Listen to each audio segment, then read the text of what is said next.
Yeah, our buddy Lucy dude, Lucy Fur from the Truth, Lucifer from the Truth, fucking with me again, and shutting my phone off every time I come to a good joke. You know what? If I like that saying, I never had this trouble till I started talking shit about him. Because I think that sucker, if you're over the target, he's going to screw with your phone. You know it? And then, maybe I'm over his target, little turd. Whatever he is. And you know what? He's a powerful sumbitch. But I got the big guy behind me. Sorry.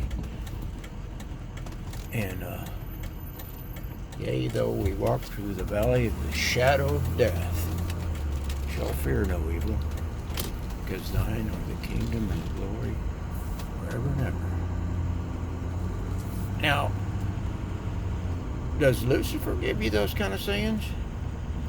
See, I'm going to take care of you forever. Now, all your promises, I'm going to trade your soul for a popularity contest. And you ain't getting out of it. So he's going to get enough of us lined up that he thinks he can whip up on our guy. And that's with a big G. I guess that's the reason that he is what he is. That his ego is bigger than mine. And you know what? And he's gonna shut this phone off any second. You watch. Every time I get something good that might have kept you guys listening and learning and believing there's a real Christ, I think that's what my job was. I mean, to help all those out there who are non-believers. And you know, you're living in a world of scientific crap. Everything's got to be science. Nobody believes in anything unless it's, you know, I mean, that's his greatest trick, is to prove that he doesn't exist. And he also proved that trying to prove that God doesn't exist. And he's taken all spirituality out of us. We can't talk what I'm talking right now in amongst us. And most of my friends, we can't talk. They have to get up and leave the table. Of course, they might have done it anyway, just talking to me. I would, but if I'm talking some stuff like this, we enter into a serious conversation and you keep it going. And so, well, you don't want to walk away from that. You want to prove me right or prove me wrong or something. But you don't want to quit. You don't want to quit that kind of conversation. You throw your 2 cents in. I wouldn't walk away from that, but it's a paradigm. Their heads explode and they can't talk to me anymore. And what is there to talk? I don't like small talk too much myself. And I guess most people do, because when we start talking this kind of deep crap, boy, they're gone. You know, I can't blame them. I mean, most people live their life and enjoy it. And, but you know what? The real life is the next one. And which is weird to think, because I really like this one. But if you get any insight into it, you don't have Lucifer to deal with in the next one. And that guy takes a lot of fun out of stuff. Dangles his little doohickeys above us, and we go, man, that stuff looks good. I wouldn't mind having some of that. I'll just sell my soul for that doohickey. And then there you are stuck. And nothing works out very well in that regard. So I don't know that it's ever going to be a smart thing to do.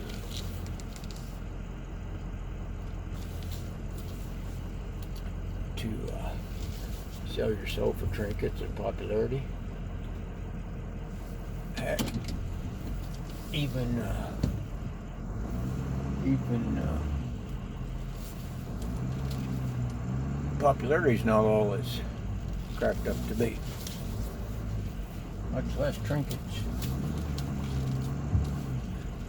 And most of them fade away pretty quickly. I'm still here. You just can't see me, and I know you're probably enjoying that. But just letting you know, I'm yakking. I'm just having to back down the street because come to a dead end. Did you smell it? Get it? Okay. That guy's got some bad jokes. But you know what? In Texas, we like those bad jokes because we know they're bad, and we're smart enough to know ain't much better than a bad joke, and a bad joke's better than no joke. Did you know that? Yeah, that's a fact, Jack. And I'm gonna keep talking here. I can back down a street a block long and keep talking deep stuff. Not everybody every day can do that. Thank goodness. So, I still got to blow your mind with one little fact because I said I would. And I'm thinking, I'm not sure if my guy wants me to say this fact. Ask if he did. I'm sorry, it's a no, okay, call it a fact as much as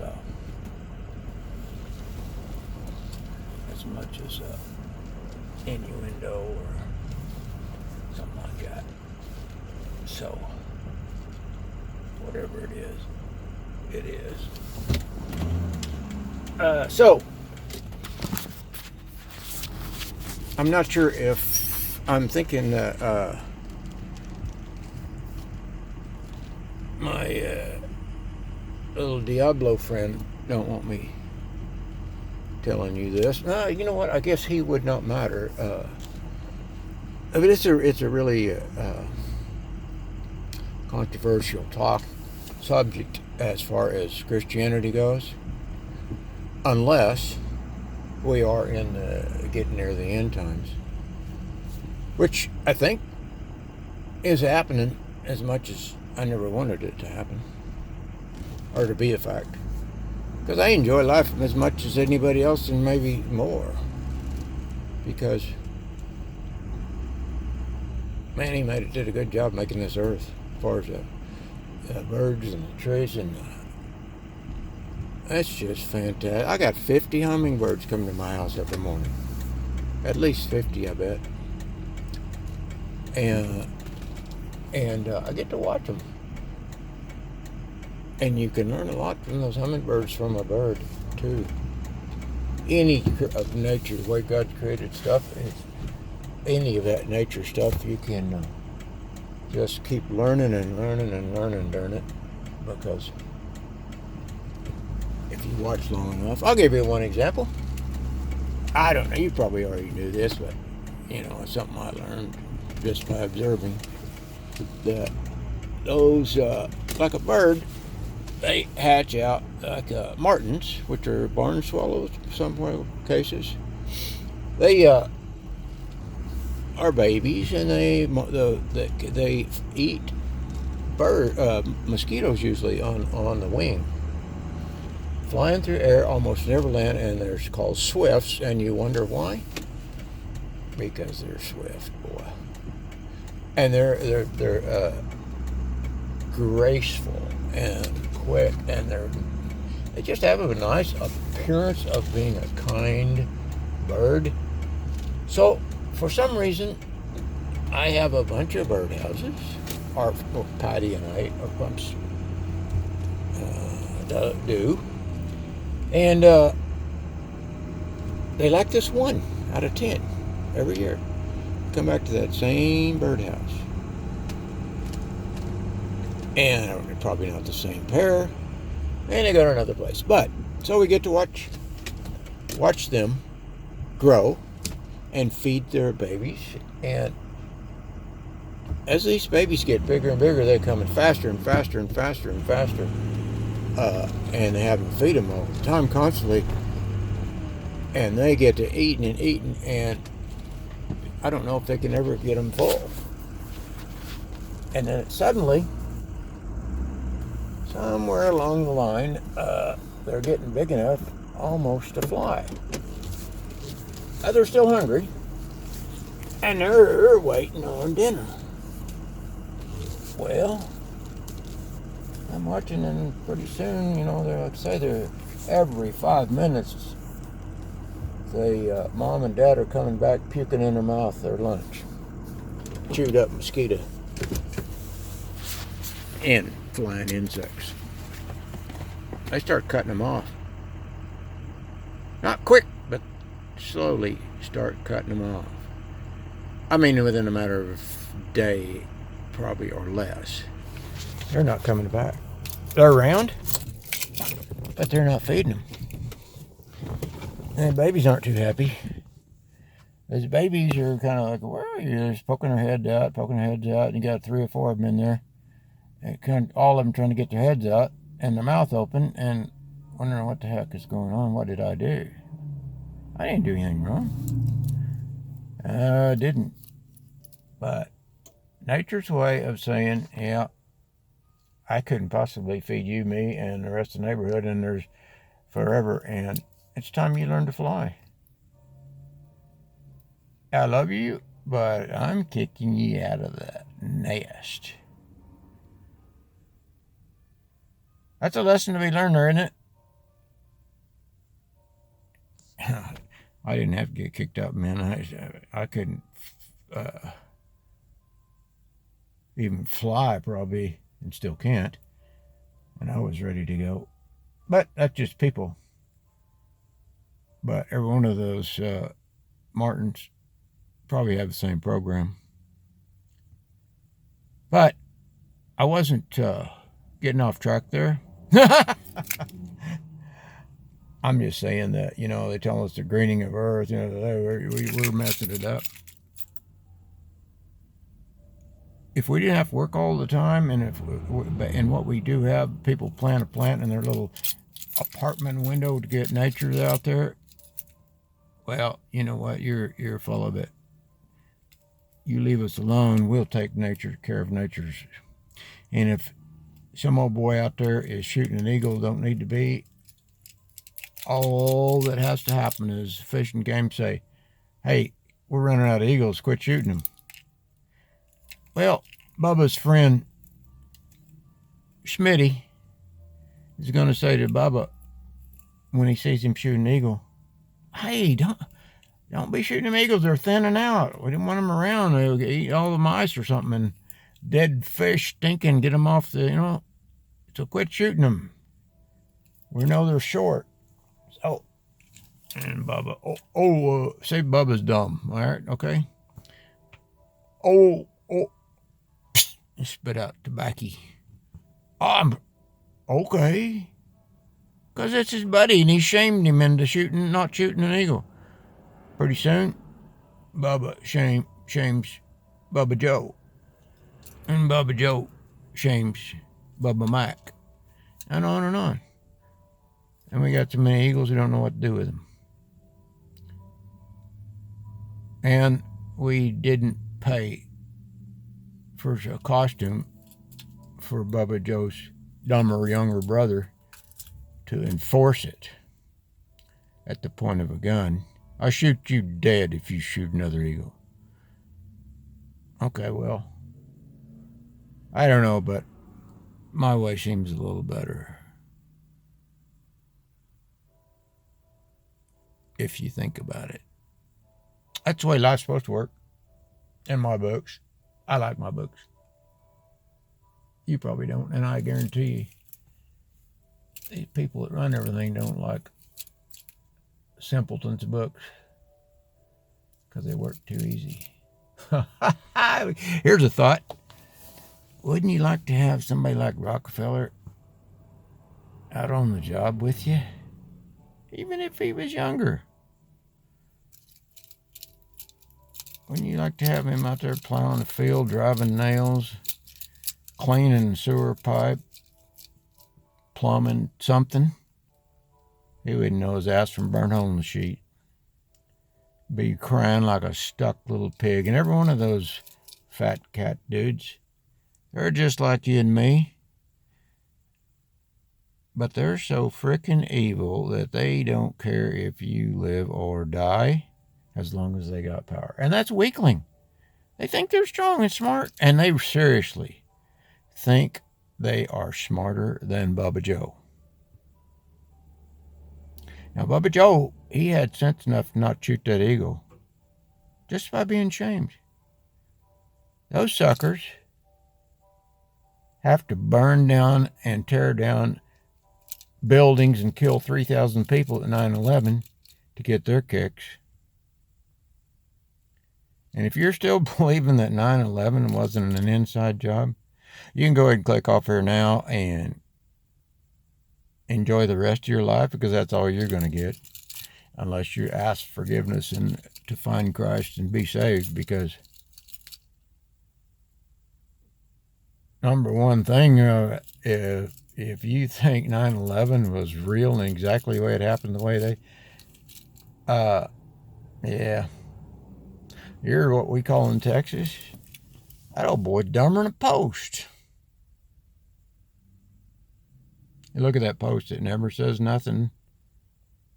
It never takes anything in. Pretty soon it just rots away, crumbles, and it don't grow anymore because it's dead. It's a post. Ain't nothing but big pile of dust pretty soon, termites, shit, something like that. Wind comes along, blows it all away. And there was that dumb old post. Never grew, never asked to grow, couldn't ask to grow, because he's dumber than a post. I'm sorry, I didn't mean to be insulting, but you know what?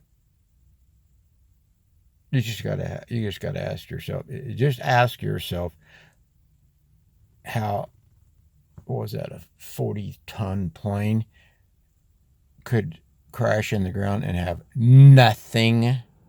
For instance, Flight 93 that crashed in Pennsylvania.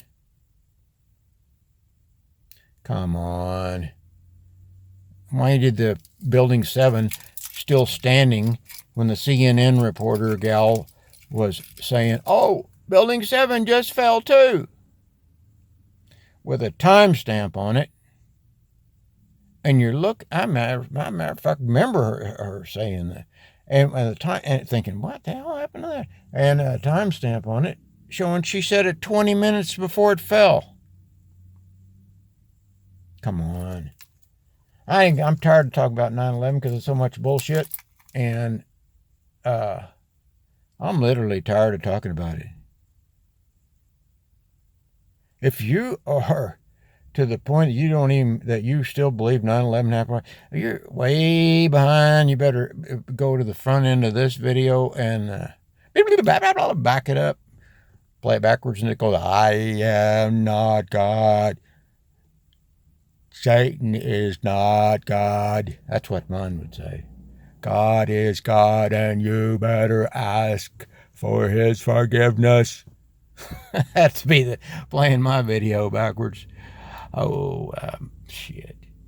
Yeah, I've heard some of that. Ain't that incredible? Yeah, you got Satan smart enough to make a song when you play backwards. Worship Lucifer or something.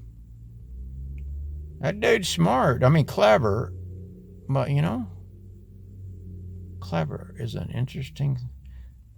That dadgum snake's clever. Clever enough to wait, stand still, not have to waste any energy. Something come along, snap it and eat it. What's clever? All right. I think I'm going to have to get going because I keep getting off of the tangent, but I'm going to throw the one nugget out that I said I would. And this is not even the miracles yet. I don't know why I jibber jabber so much about everything before I get to the 3 miracles that I was going to tell you about. Probably because it's the only time I have to, if you're listening, otherwise you listen to me, is if I tell you, heck, you wouldn't have ever listened to me ever again. Captive audience. That's what I do to my kids. Capture them, and they have to listen. From the car at 80 miles an hour, they're not going to jump out. Anyway, I'm kidding. Okay, you got to know most of my jokes or most of my repertoire is in fun, so I don't let my kids jump out of the car at 80 miles an hour, okay? They probably would, though. They're plumb nuts. They're crazy kids. Anyway, back to the thought I was going to give you. It'll shock you. Is, Christianity doesn't believe in reincarnation. And it's not, I think, that Christianity doesn't believe in reincarnation. Christianity